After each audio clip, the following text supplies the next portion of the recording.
அனைவருக்கும் வணக்கம். இந்த சித்திரை ஆரம்பித்து அடுத்தது பங்குனி வர வரைக்குங்க பொதுவாக ஜாதகத்தில் அது இருக்கும் இது இருக்கும் என்னெல்லாம் இருக்கும்.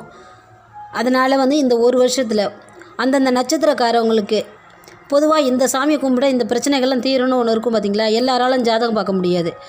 அதனால் நான் அந்தந்த நட்சத்திரக்காரவங்க எந்த சாமியை கும்பிட்டால் என்ன நடக்கும் அப்படிங்கிறத நான் சொல்கிறேன் உங்களுக்கு.